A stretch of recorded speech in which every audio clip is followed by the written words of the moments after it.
So, ikaw, 2, 3, 1, 2, 3, sabi ko dyan. I will instruct you and teach you the way you should go. I will guide you with my eyes. Amen. Makakapuna po lahat. Purihin po Diyos po. Makabuti po ni Lord. Bagamat napakaiksi po ng scripture ngayon, supalit makapangyarihan po yan. Kaunting ano lang po. Kung babasahin po kasi natin ang kabuuan po talaga ng 32, yan chapter 32, bagamat maiksi lang. Subalit, iyan po ay isinulat ni David. Katapon ni David yan. Kumbaga may dalawang bagay po na inilalarawan dyan. Yung isang makasalanan, taong makasalanan, at ang Diyos na mapagmahal, mapagpatawad, at mapagkalinga. Amen. Kunting ano lang po, nung sinulat po kasi yan ni David, inilalarawan niyo po yung kanyang sarili mismo. Amen. Sino po ba? Alam na po siguro natin ang kwento ni Haring David. Amen. Dahil nung ginawa niya yan, nandun siya sa sitwasyon na parang, kumbaga yung gulong-gulo siya, palsa siya dahil sa mga hidden sin, mga kasalanan. Kumbaga nagkukubli siya ng mga kasalanan. Hanggang dumating po sa punto na talagang hindi na kaya ng konsensya niya. Kaya ang ginawa ni Haring David, nagbalik loob sa Diyos, nagsisi. Kumbaga ipinagtapat sa Diyos. Ipinagtapat niya kay Yahweh ang lahat ng mga bagay na bumabagabag sa kanyang kalooban. Lahat ng kanyang mga kasalanan. Kaya yung mga hidden sin, talagang ano yan, mahirap yan pag ginahin natin. Patuloy nating. Kaya nung time na pinagtapat ni Haring David kay Yahweh, yun nga po, ang Diyos po natin ay mapagpatawad, mapagmahal, mapagkalinga, mapagmalasakit. Pinatawad po siya ng Diyos at talagang patuloy pa siyang tinuruan, pinagtagumpay ng Diyos. Amen. Pinagpala pa siya Haring David. Nung time na talagang buong puso siya nagtatapat. Sabi nga po dyan, di ba?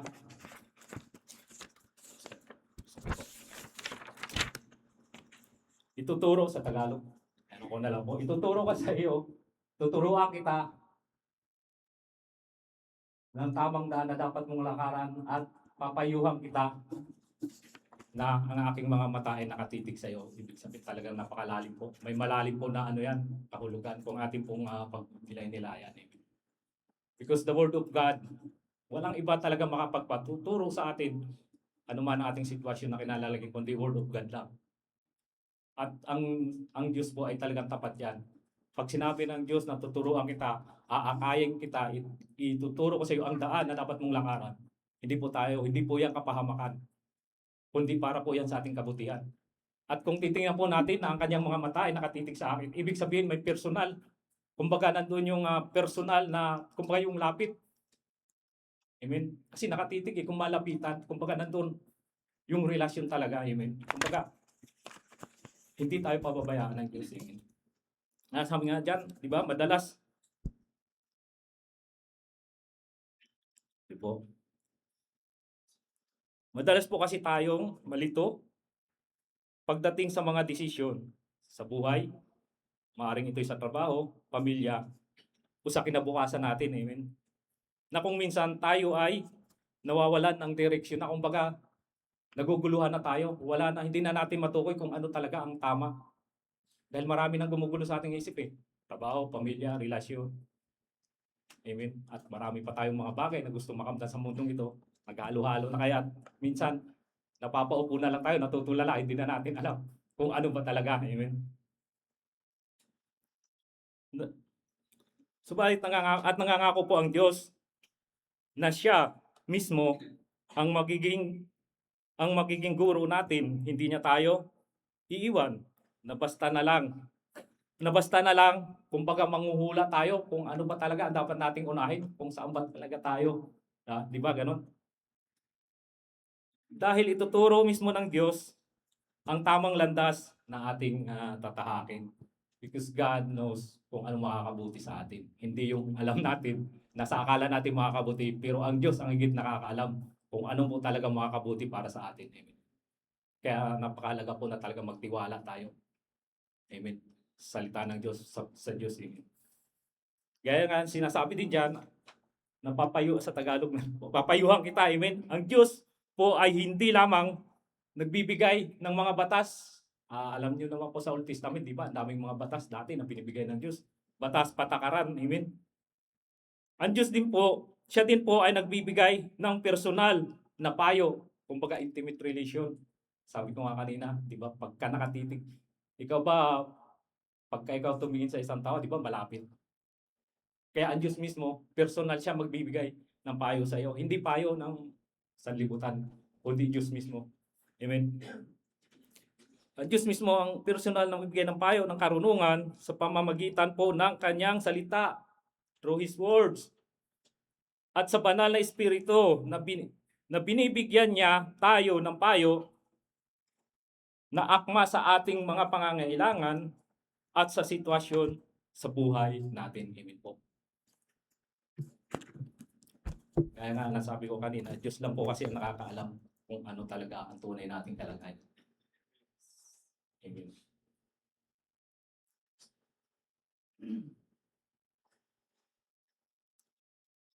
At ang aking mga mata ay nakatitig sa iyo, ito po ay nagpapakita ng malapit na relasyon at ang Diyos po ay patuloy nagmamasid. Patuloy po tayong tinitingnan ng Diyos, kaya wala po tayong may tatago sa Diyos. Nagmamasid po siya, patuloy po siya nagmamasid, hindi po para maghanap ng ating mga pagkakamali o ng ating mga pagkukulang, kundi upang nagmamasid po siya upang protektahan tayo at gabayan. Amen. Binabantayan ang kanyang anak. Amen. Ang mga mata ng Panginoon ay laging nakatitig po sa atin. Tandaan po natin. Saan ba tayo naroon? Ano man ang ating ginagawa? God is always. Nakikita niya mga maliliit na bagay sa buhay natin. Alam ng Diyos yan. Kaya napakalaga po. Talagang po tayo sa ating pamumuhay bilang Kristiyano, bilang mananampalataya.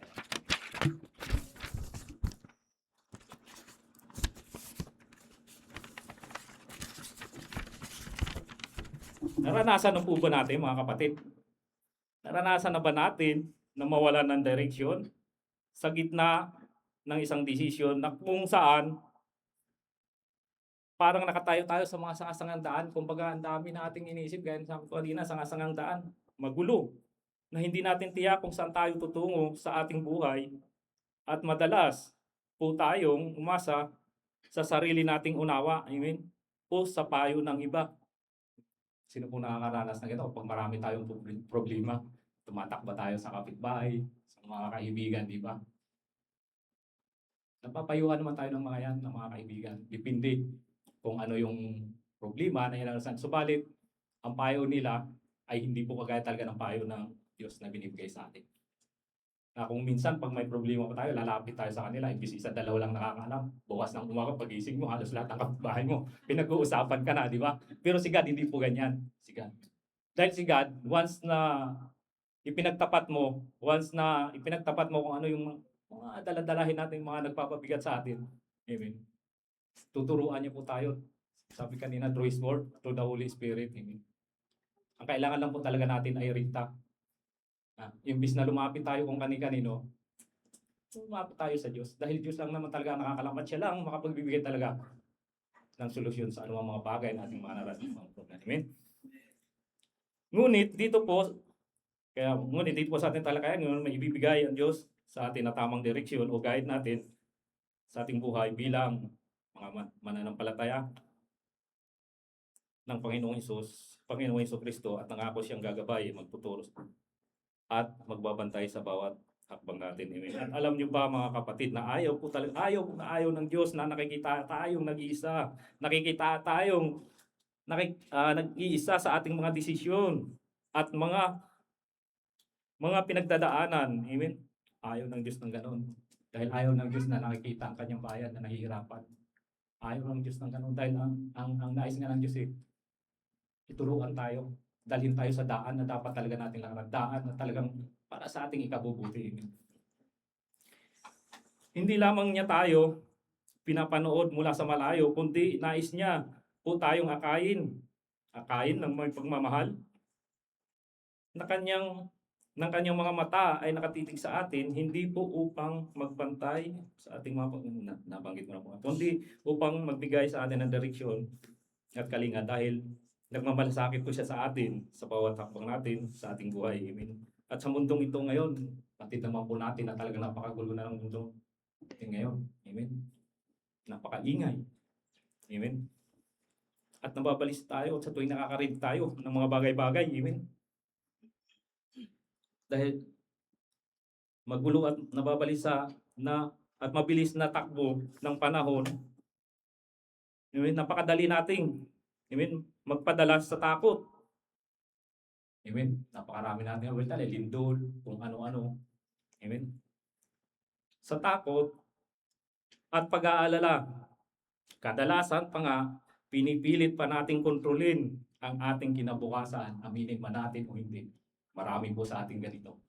Na ipinipilit natin ang mga bagay na kahit tayo hirap na. Amen. Subalit, napakabuti ni Lord kung atin lang talagang patuloy tayo magbabasa makinig salita ng Diyos. Magkakaroon tayo ng yung kaalaman. Malalaman natin ang katotohanan na ito bang mga bagay na talagang gusto natin makaptang pinaghirapan natin, ito ba talaga ang nais ni Lord sa atin? O mayroon pang mas higit na ibibigay si Lord? Amen. Dahil ganun po tayo. Amen. Lalo na sa mundo natin ngayon na talagang magulo, laganap na kahirapan, ang dami ng... Kaya may mga tao talaga na, kumbaga, sila na mismo ang nagdesisyon. Sila na mismo sa kanilang sarili. Dito ako dahil ito makakatulong sa akin. Dito ako, amen. Itong makakabuti sa akin, amen. Ngunit, ngayong araw po na to, amen, napakabuti po ni Lord, amen. Kaya, mababasa din nga po natin yan sa hindi ko na po naisama dyan. Dito po saglit na po, amen, praise God. Sabi nga po dito sa Isaiah,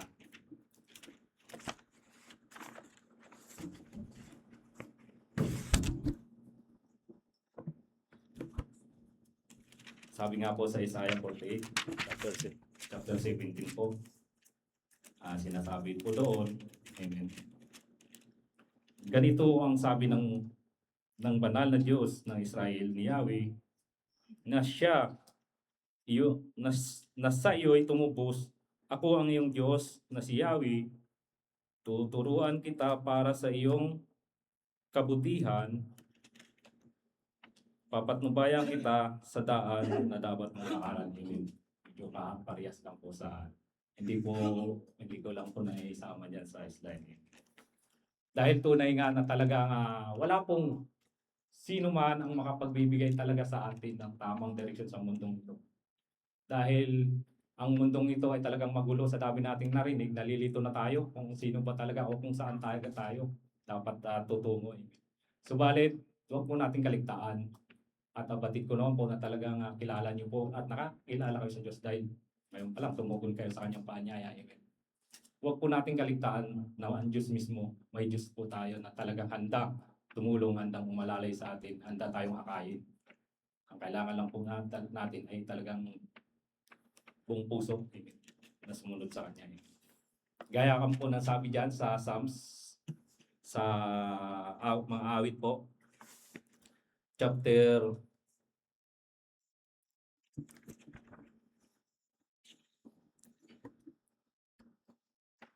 119 verse 105, sabi po dyan, amen. Ang salita mo'y ilawan sa aking mga paa at liwanag sa aking landas, amen. Napakaganda po na na yan, through the word of God, amen. Na ang ibig pong sabihin niyan ay ito po ay pagtuturo sa atin, amen, na turo at utos, salita ng Diyos, amen, ay nagsisilbing gabay natin, amen, sa ating buhay, amen. Hindi po sa sarili nating kagustuhan lang, dahil ang totoo po talaga ay ang salita ng Diyos talaga ang nagbibigay talaga sa atin ng tamang direction talaga. Siya ang nagtuturo sa atin, amen. Amen. Inihalin tulad po ito sa isang lampara o sa isang ilawan. Subukan po natin kahit sa isang saglit lang na mag-brown out, diba? Napakadilim. Hindi po natin alam kung saan tayo tutungo. Hindi natin sigurado kung yung lalakaran natin kung safe ba tayo. Amen. Ang salita po ng Diyos, amen. Kaya nga dyan sa mga awit ay nagsisilbing liwanag po sa buhay natin. Kung patuloy lang po tayo na magbasa, makinig sa salita ng Diyos, Marami po tayong matutunan, marami po tayong malalaman sa kung ano talaga ang katotohanan, kung ano talaga ang nais ng Diyos sa buhay natin. Dahil ang Diyos mismo, ang kanya mismo mga salita, sabi ko kanina, pati kasama ang kanyang banal na espiritu na siyang mag-guide sa atin. Hindi tayo mapapahamak. Di ba? Sa gabi, pag wala tayong flashlight, alam ba natin kung amen? Ganun din po sa buhay natin. Kapag wala ang Diyos sa buhay natin, hindi tayo nagbabasa, hindi natin sinasaliksik ang salita ng Diyos, hindi natin inaalam ang katotohanan. Para tayong kung saan-saan lang pumupunta, amen? Amen. Balisa, walang katiyakan. Amen. Napakaganda po na yan. Ilawan sa landas na aking dadaanan. Di ba? Kaya mga kapatid, magpatuloy lang po tayo. Amen.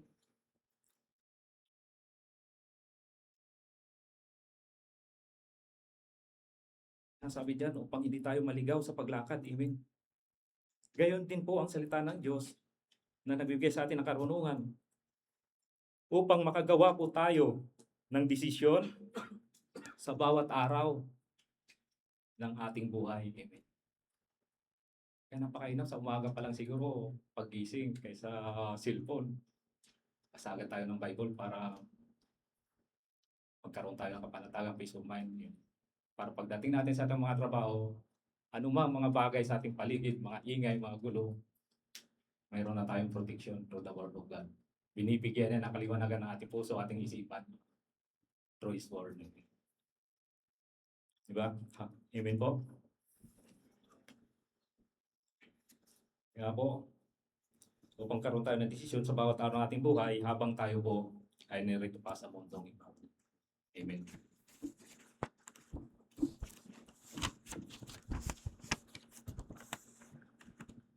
At ganito po, sabi nga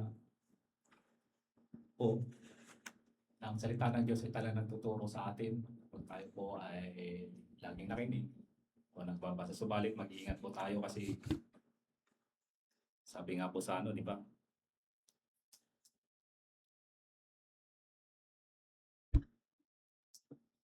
Sabi nga po sa 2 Timothy chapter 3 verse 16 to 17, sabi po diyan, ang lahat ng mga kasulatan na kinasihan ng Diyos ay mapapakinabangan din naman sa pagtuturo, sa pagsansala, sa pagsaway, sa ikatututo na nasa katwiran.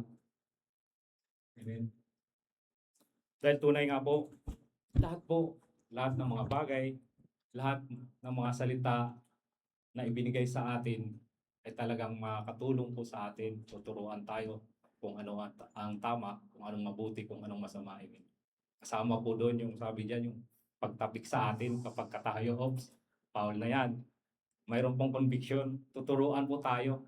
Kaya hindi po tayo maliligaw, hindi po tayo mapapahamak kapag tayo po ay patuloy. Amen.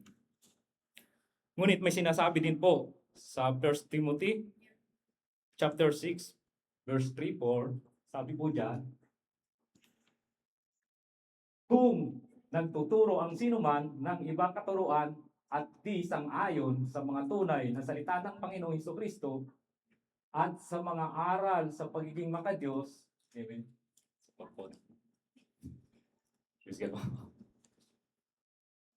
Siya ay nagyayabang, ngunit walang nalalaman, sakit na niya ang manuliksa at makipagtalo tungkol sa mga salita, bagay na humahantong sa ingitan, alitan, kutsaan at masasamang hinala. Amen.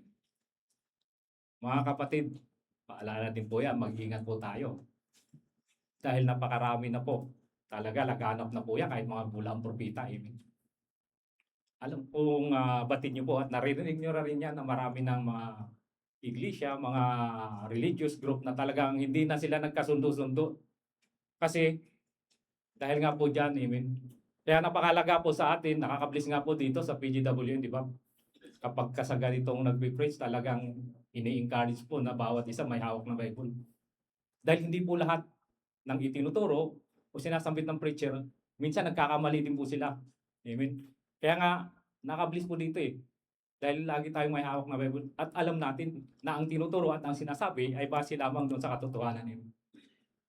Diba? Sabi po niya, kaya mag-ingat po tayo, kaya napakahalaga po na may alam talaga tayo sa salita ng Diyos. Dahil kung hindi, paglabas natin, dami nating maririnig dyan. Madadala nila tayo, mapapaniwala tayo dahil wala po tayong basihan, hindi natin alam ang katotohanan. Amen. Nakabis nga, doon sa BS namin, amen. Doon kami sa mga bulaang propita na talagang aakayin kahit mananampalataya, kahit mga pastor, mga talagang matagal ng lingkod. Talagang aakayin at aakayin, ililigaw nila yan. Paano pa kaya tayo? Amen. Kung hindi tayo laging nagbabasa.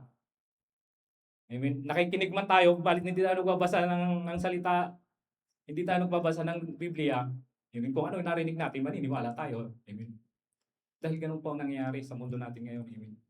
Alam kong nababalitan po ng lahat yan, na napakarami na po na nagkagulo, hindi na nagkasundo-sundo dahil sa mali-maling katuruan. Amen. Kaya misgat po, mag-ingat po tayo. At lagi lang po tayo talaga nakabase. Amen. Amen. Sa katotohanan. Amen.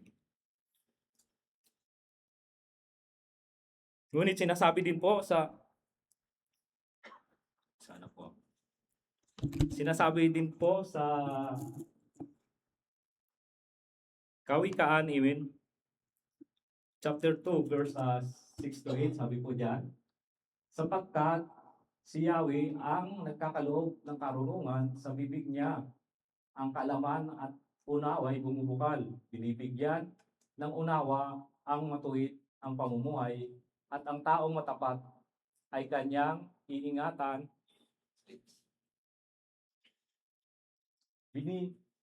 Binabantayan niya ang daan ng katarungan at ang lakad ng lingkod niya kanyang sinusubaybayan. Amen. Amen. Ibig sabihin, tinuturuan po tayo. Amen. Turo po sa atin kung ang tunay na karunungan ay nagmumula lamang sa Diyos. Amen. Mga kapatid. At ang Diyos po ang nagbibigay ng tagumpay. Amen. Nakakala natin, ay nagtagumpay tayo dahil sa aking pagsisikap. Hindi po natin alam na ang Diyos po mismo ang nagkakalob sa atin ng mga bagay na yan. Kasi kahit anumang bagay na gustuhin natin na hindi natin nakakabutan dahil hindi alam po ng Diyos yan na hindi makakabuti para sa atin. Kaya minsan pinagtatagumpay dahil alam ng Diyos na makakabuti sa atin. Ang Diyos po mismo ang nagbibigay ng tagumpay at proteksyon sa mga taong namumuhay sa katwiran at katapatan sa Diyos. Amen. Ang karunungan po kasi at kaalaman at pangunawa, ito po ay galing mismo sa Diyos. Amen. Hindi po ito simpleng talino na gaya ng tao lang. Dahil ang talino po ng tao may hangganan yan. At kapag kasobrang talino ng tao, minsan nagagamit pa yan sa kasamaan. Amen. Subalit ang talino, ang karunungan na mula sa Diyos, ito po ay magbibigay sa iyo. Amen. Ng katagumpayan. Hindi lang katagumpayan sa mundong ito, kundi sa pagdating ng panahon na tayo po ay humarap na. Amen. Lahat naman po tayo ay haharap doon. Amen. Kapag tayo po ay magsusulit na ng ating mga gawa sa Panginoong Kristo. Amen.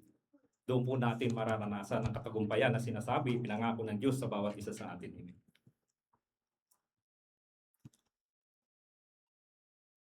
Hindi po ito katalino, simpleng talino ng tao, kundi kalooban po ito namula sa Diyos at nagbibigay po ang Diyos ng patnubay sa mga taong namumuhay ng matuwid at walang kapintasan, at ang Diyos din mismo ang siyang nagsisilbing tagapagtanggol.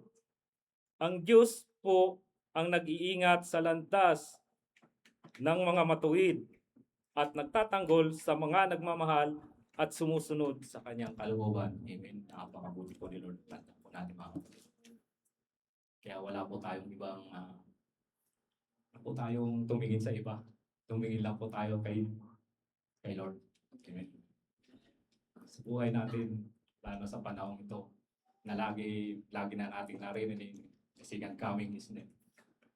Mas mainam pa rin po na hanggang malakas pa tayo, hanggang Nakakita pa tayo, medyo malabo lang ang mata ko ngayon dahil walang salamin. Hangga't nakakarinig pa tayo, malinaw pa ating pandinig, nakakapagsalita pa tayo, nakakakilos pa tayo.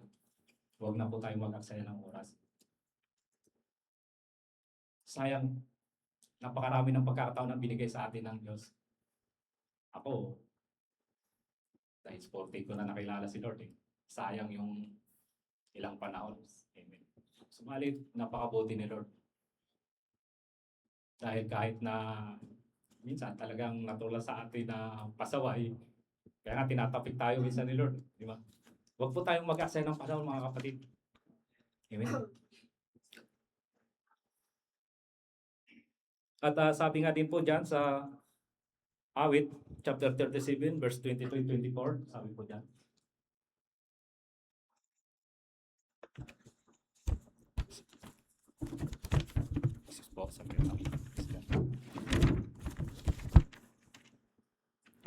Sabi po dyan, ang gabay ng tao sa kanyang paglakad ay itong si Yahweh.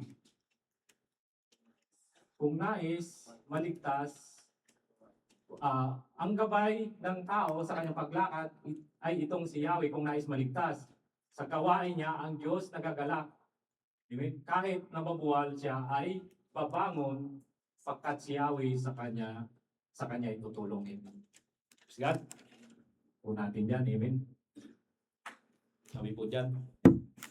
Amen. Sabi po sa atin, amen, na ang Diyos ang nagdidirekta ng bawat hakbang ng taong namumuhay ng matuwid. Amen. At kung makaranas ng mga pagsubok, at sabi natin nadapa o nalugmok, amen. Amen. Ay hindi po siya tuluyang mabubuwal dahil aalalayan po siya ng Panginoong ng Diyos. Amen. Na ibig sabihin po nito ay na bagamat haharap tayo sa mga problema o mga balakid sa ating buhay, ay hindi po tayo pababayaan ng Diyos. Amen. Napakalinaw po dyan. Amen. Hindi tayo pabayaan na magdusa o nahihirapan. Amen.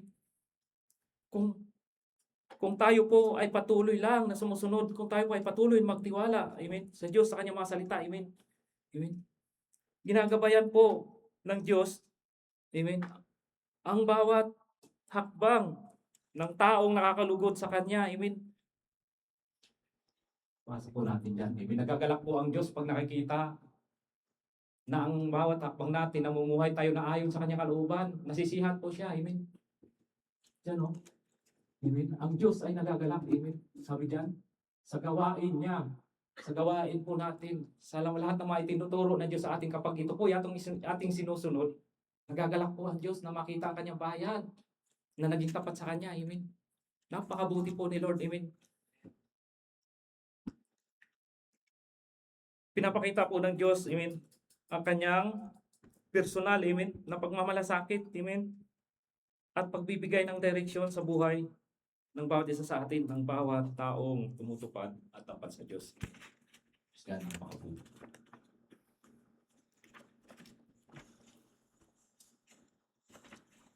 At ganoon din po, sinasabi po sa Tito, sabi po dyan, sa chapter 2, verse 11-12, sabi po, sapagkat nahayag na ang kagandahan loob ng Diyos na nagdudulot ng kaligtasan sa lahat ng tao. Amen. Inihayag na po sa atin. Amen. Ang tanong, kailan po ba tayo tutugon? Amen. Ako, doon ko pa narinig, sabi ko, doon ko pa naririnig yan na may Diyos. Alam ko may Diyos, kilala ko sa Panginoon Jesucristo, hanggang doon lang. Subalit, hindi ko po alam talaga yung lalim. Hindi ko po lubos na kilala ang Panginoon. Kaya nga sabi ko kanina, dahil suporti ko lang nalaman. Dito po sa PGW, Grow in Peace, patuloy pag-aaral leadership. Matagal na pong nahayag, amen. Tinuturo na po yan, amen. Na ibig po sabihin nito ay nagtuturo na ang biyaya ng Diyos na ay ipinagkaloob sa atin upang magdala ng kaligtasan. Itinuturo din ito na ang biyayang ito ay hindi lamang nagpapatawad ng ating mga kasalanan, kundi tinuturuan din po tayo na talikuran ng ating mga makamundong pamumuhay. Amen. Pahinga ng malalim. Dahil napakarami po sa atin talaga na talagang purihin po ang Diyos. Namumuhay pa rin sa mga makamundo. Amen. At namuhay po tayo sa mga namuhay po tayo sa katwiran at kabanalan sa kasalukuyang panahon. Ang kaligtasan po, ito po ay libreng regalo ng Diyos sa atin. Ito po ay hindi dahil sa ating mabubuting gawa. Amen. Hindi po porke mabait ako, hindi na ako magsisimba. Hindi po porke wala akong ginagawang masama, hindi na ako magbabasa ng Biblia. Huwag po nating turing ating sarili na ligtas na tayo dahil napakalinaw po na sinasabi sa ng Diyos. Hindi po ito base sa ating mga gawa, kundi ito po ay regalo. Regalo sa atin. Well, paano natin makakapta ng regalo na yan kung hindi tayo tumutugon sa tawag ng Panginoon, hindi tayo tumutugon sa panayaya ng Diyos. Kahit na yan iririgalo sa atin, kung hindi naman natin kilala ang Diyos, amen. Kaya nga napakahalaga. Saliksikin natin ang salita ng Diyos, alamin natin ang katotohanan. Dahil napakalinaw po dyan, regalo po yan, hindi. Nakakalungkot nga lang isipin yun sa tuwing mag-evangelize, amen. Minsan, pag tinanong mo kung kilala nila. Alam nilang Diyos, alam nilang Panginoon. Invite mo. Ay, marami mong gagawin. Amen. Yung ba ay totoong nakakilala sa Diyos? Amen. Sila ba ay totoo talaga kilala nila ang Diyos? Ipinagpalit nila ang oras, ang gawain na yun ay salita, yan ay utos ng Diyos. Amen. Kaya mahirap po sabihin na kilala ko ang Diyos, balit hindi naman natin kilala talaga ng lubusan. Hindi natin alam kung ano talaga ang tunay niyang kalooban. Amen. Kaya paano po tayo maliligtas? Kung hanggang doon na lang, kilala kong may Diyos.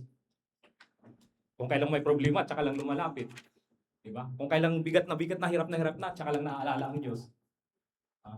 Pag kaya pa, punta muna ako kay kumari, punta muna ako doon ako hingin pa yun. Kung saan-saan. Amen? Yung ba ang nakakilala talaga sa Diyos? Amen? Kaya napaka-importante po na patuloy tayong magbasa. Amen? Dumalaw tayo sa mga gawain. Umatin tayo. Amen? Huwag nating ipagpalit. Amen? Ang pagkakataon, ang paanyaya ng Diyos. Amen. Dahil ito lang ang magbibigay sa atin talaga ng tunay. Amen. Makakabuti para sa atin. Amen. Sana tayo. Praise God.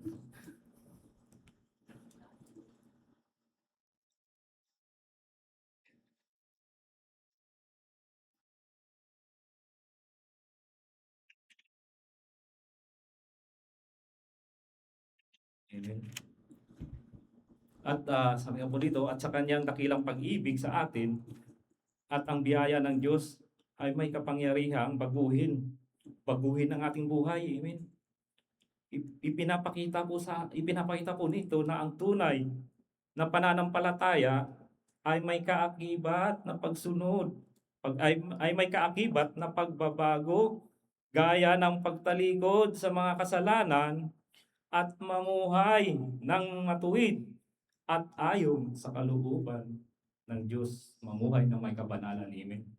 Yan po ang tunay na pananampalataya. At sinasabi nga rin po, sabi dyan sa Kawikaan, chapter 8, verse 34. Sabi po dyan, 34 to 35. Mapalad ang taong sa akin ay nakikinig, sa akin ay nag-aabang, at palaging nakatitig, pagkat ang makasumpong sa akin ay makasumpong ng buhay, at ang kalooban ni Yahweh ay kanyang makakamtan. Praise God. Napakapalad po ng mga tao na kapag nakarinig ng salita ng Diyos, nag-i-yes agad. Napakapalad ng mga tao na gutom sa salita ng Diyos. Amen. Uhaw sa salita ng Diyos. Napakalinaw po dyan, no? At laging naghihintay, nag-aabang. Amen. Kay God. Amen. Pagkat ang nakakasumpong sa Diyos ay pagkat ang nakakasumpong sa kanya sa Diyos ay nakakasumpong ng buhay. Amen. Buhay. Amen. Kaya sabi diyan, itinuturo po sa atin na ang tunay na karunungan at sa Diyos, amen. At talatang ito po, sabi diyan, amen, nangangahulugang mapalad ang sinumang naglaan ng oras para pakinggan, amen. Mapalad po tayo, amen. Dahil lagi po tayong tumutugon. Upang pakinggan, unawain at sundin ng may katapatan ang mga aral ng Diyos. Sinasabi din po dito na ang taong naghahanap ng karunungan ay makakatagpo. Makakatagpo siya ng buhay. Amen? Hindi lang po buhay dito sa mundong ito. Hindi lang buhay na ito, kundi buhay. Walang hanggang buhay. Eternal life. Amen. Amen. Kasama po natin si Lord.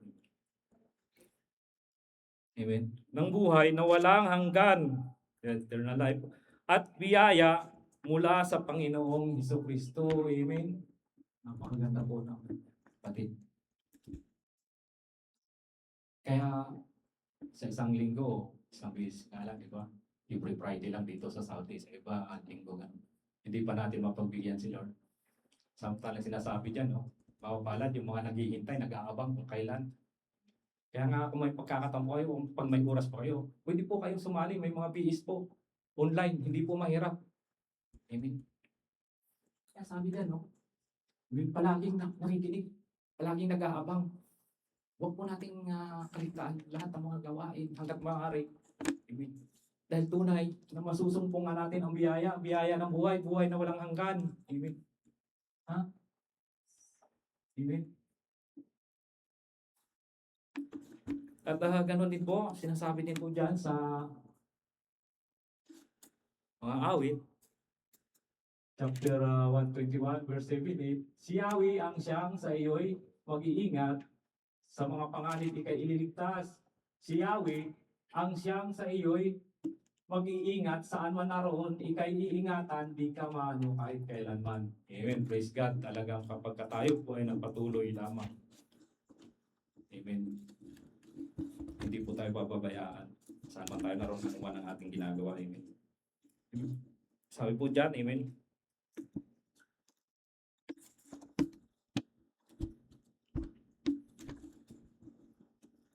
Ang Diyos po ay nangako, amen. Nangako po dyan na walang patid na proteksyon, pag-iingat sa bawat isa sa atin. At patnubay, amen, ng mga sumusunod sa kanyang kalooban, amen. Ito po ay nagpapaalala sa ating lahat, mga kapatid, na ang Diyos po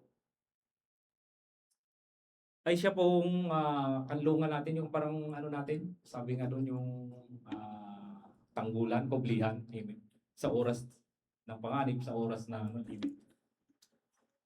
Gaya nung sabi sa verse na yun, alala ko po.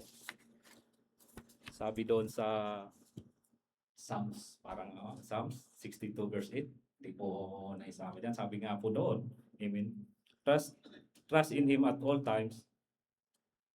You people, lahat. Hindi po sinabi na ako po o sila lang. Kundi sa lahat po, magtiwala po tayo kay Yahweh. Dahil, at sabi po na pour out your hearts to Him, for God is our refuge. Amen. Dapat po magtiwala lang tayo. Dahil siya nga po, sabi dyan, amen, iingatan niya po tayo. Amen.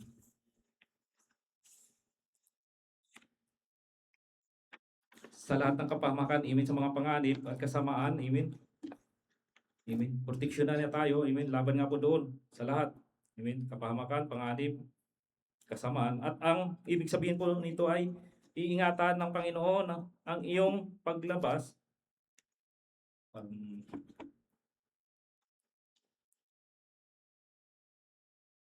Paglabas at pagpasok, na ibig sabihin po nito ay, amen, mula sa panahong ito, amen, magpakailanman, ito po ay sumisimbolo, amen, sa lahat ng ating pang-araw-araw na buhay, yung iingatan niya tayo, ano man ating ginagawa sa araw-araw, amen, sa ating pamumuhay, amen.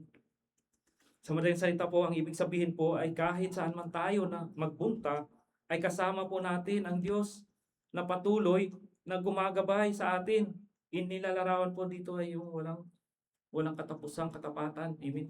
Yung ba walang talagang katapusan, walang hangganan. Amen. Ang katapatan ng Diyos sa atin kapag tayo po ay tapat na sumusunod sa kanyang mga salita. Kumbaga, sumusunod tayo kung saan tayo itinuturo ng Diyos na dapat natin lakasan. Kung paano tayo mamuhay. Magtiwala tayo. Hindi talaga, walang mapapahamak. Mula ngayon hanggang magpakawalang hanggan. Talagang wala pong hanggan, walang katapusang katapatan ng Diyos ang proteksyon, ang gabay sa atin. Habang tayo po ay narito pa.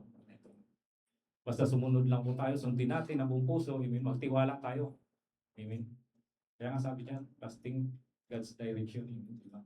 Magtiwala tayo. Amen. At ganoon din po, sabi sa kaya dapat lagi po tayong handang makinig sa mga aral at salita ng Diyos at dapat po nating sundin ang may katapatan ng kanyang mga utos. Amen.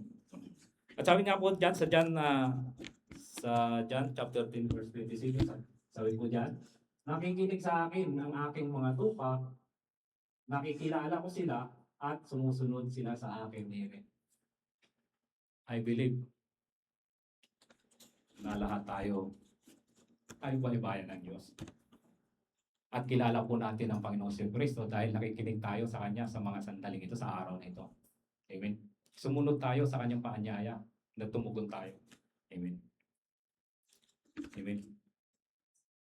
Sabi nga dyan, ang ibig kong sabihin ay pagkakaroon ng malapit natin na ugnayan o malapit na relasyon. Amen. Dahil kung titingnan po natin, kapag hindi natin kilala yung taong tatawag sa atin, malapit ba tayo? Sumasagot tayo? Hindi, di ba? Amen. Subalit, sabi dyan, nakikinig sa akin, nakikinig sa Panginoong Hesus ng kanyang ibig sabihin, kilala natin ang Diyos. Amen. Praise God. Napapaalad po tayo natin. Tumugon. Amen.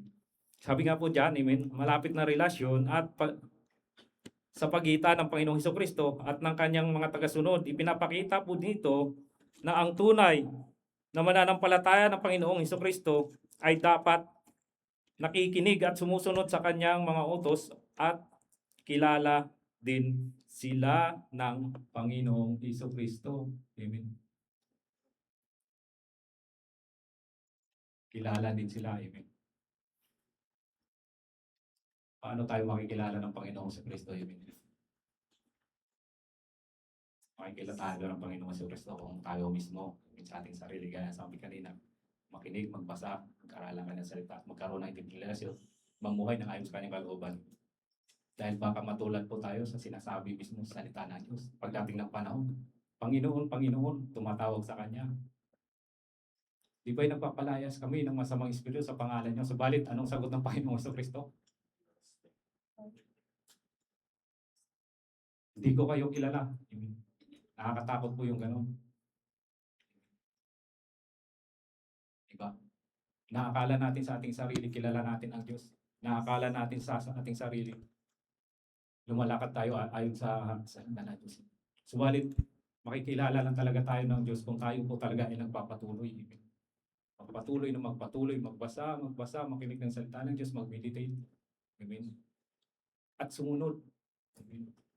Sumunod, magtiwala sa gabay, amen, sa kanyang mga turo, amen, sa kanyang direksyon sa ating buhay. Huwag na tayo magminamina.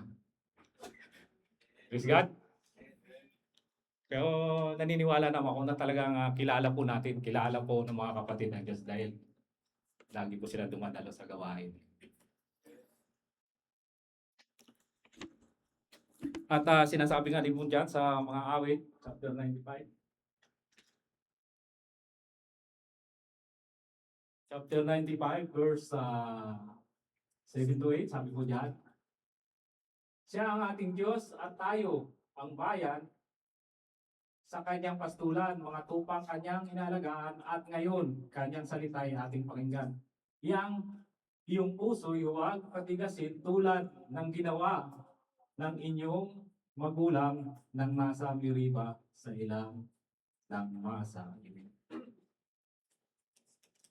Pinahal po natin ang Diyos. Amen. Amen. At tayo po ay dapat talaga makinig. Amen. Sabi dyan sa Amen. Ito po ay nagpaalala sa atin. Amen. Unang-una sa ating kung paano tayo natin sambahin ang Diyos. Amen.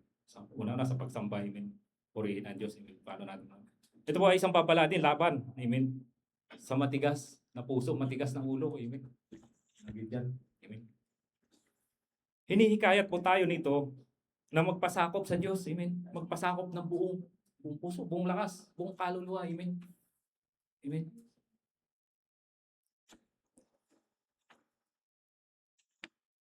At alalahanin po natin ang kasaysayan ng mga Israel. Sino po nakapagbasa ng mga Old Testament, di ba? Alam po natin kung paano ginawa ang mga Israelita sa bayan ng Egypto. Amen. Alalahanin po natin, amen, ang kasaysayan ng mga Israel upang hindi po maulit ang kanilang pagkakamali noong sila po ay naghimagsik. Amen.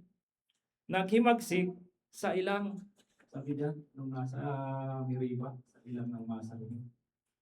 Na kahit patuloy na silang pinapatubayan ng Diyos, ginagabayan sila ng Diyos sa kanilang paglalakbay, nandun pa rin ang katigasan ng ulo. Amen. Naway, huwag po tayong tumulan. Dahil napakalinaw po dyan. Amen.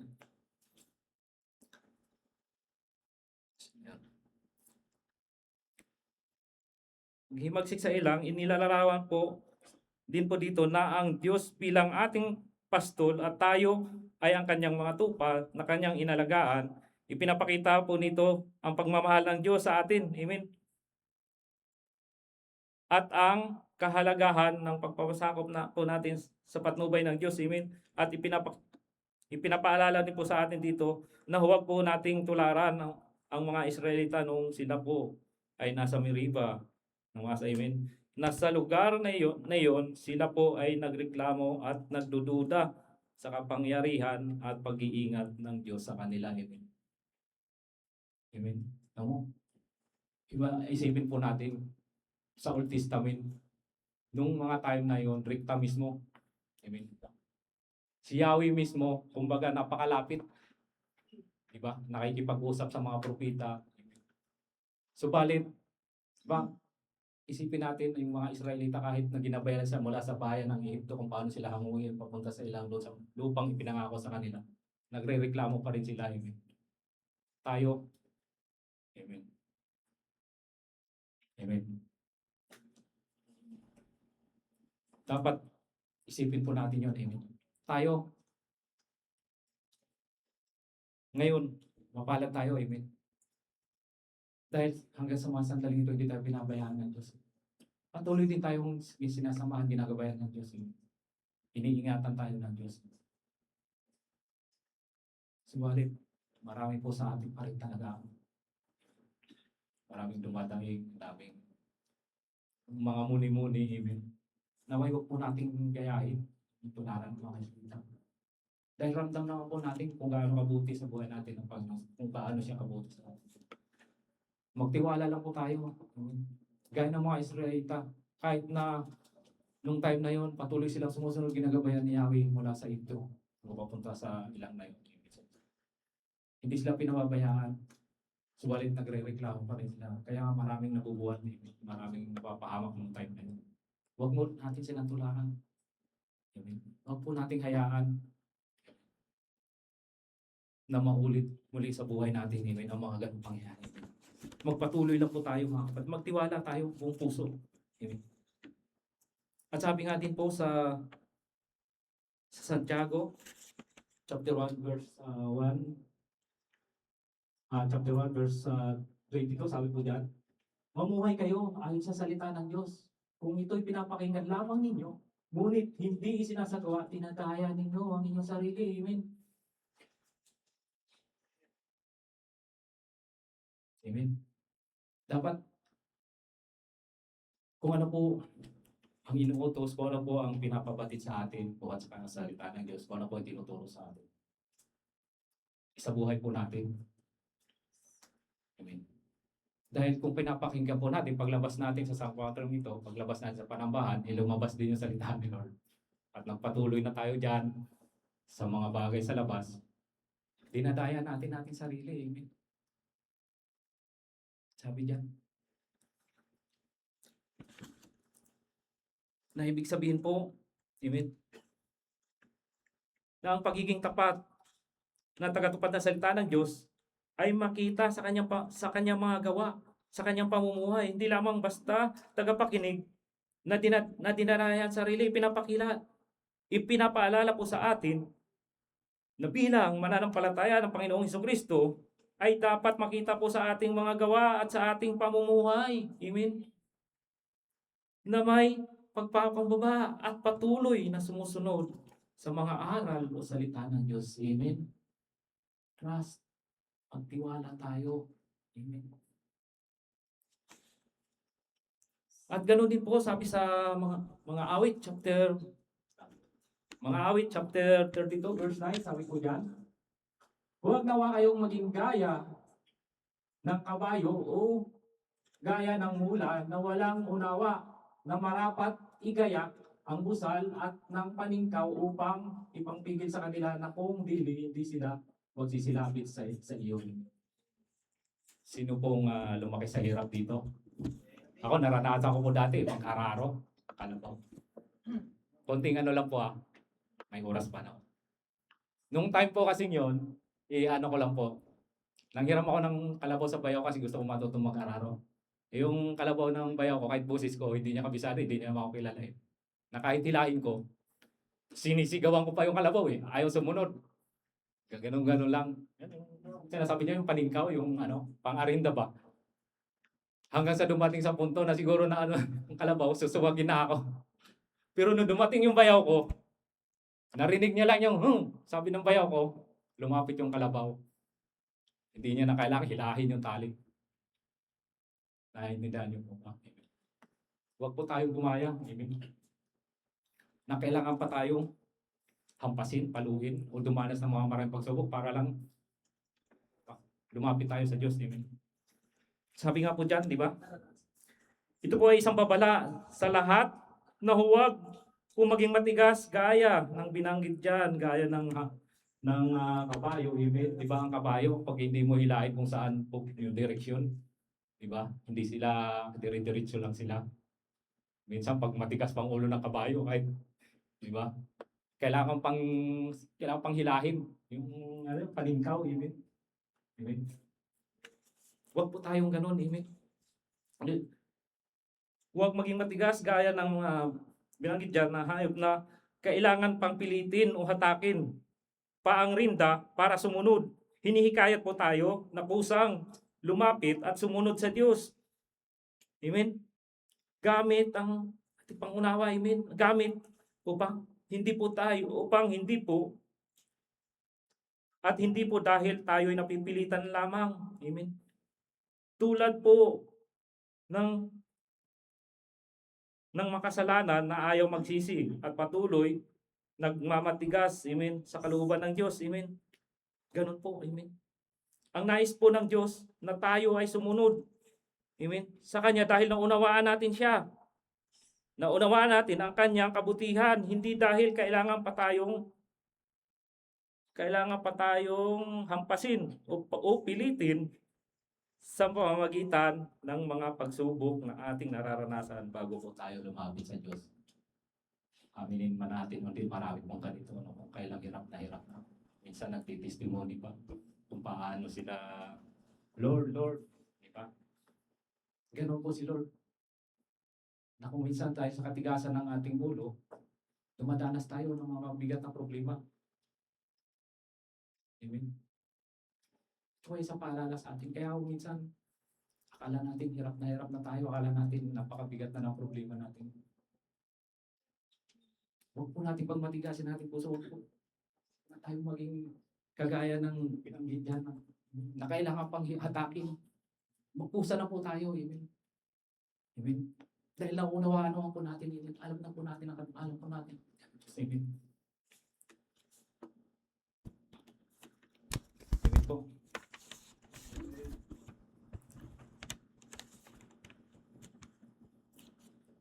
At parang last verse po. Sabi po dyan sa please God, parang bilis, last verse po. Sabi po dyan sa Kawikaan, kaya ka magtiwala, buong puso at lubusan, at huwag kang mananangan sa sariling karunungan. Sa lahat ng iyong gawain, siya nga'y alalahanin upang ikay patnubayan sa iyong mga tatahakin. Amen. Dapat nga kay Lord lang po tayo magtiwala. Sa lahat po ng bagay, mas unahin po natin si Lord. Unahin po natin dumulog sa Panginoon. Amen. Ano ang maliit na bagay, maliit o malaking bagay, lahat ng mga desisyon sa ating buhay, lahat ng ating mga pinaplano, pamilya, sariling karir, trabaho, o kung ano ang mga bagay na gusto natin makamda sa mundo. Isang, kumbaga idulog natin sa Panginoon. Dahil ang Panginoon mismo ang nakakaalam kung alin doon ang mas makakabuti. Kung lahat ba ng mga iniisip natin sa karir natin, sa buhay natin ay makakabuti, si Lord ang siyang nakakaalam. Amen. At siya rin ang magbibigay sa atin ng karunungan. At siya rin ang magtuturo sa atin sa tamang direksyon na hindi tayo mailigaw, na hindi tayo mailigaw sa ating sariling. Amen. Pangunahan sa ating sariling karunungan. Amen. Napakabuti ni Lord. Amen.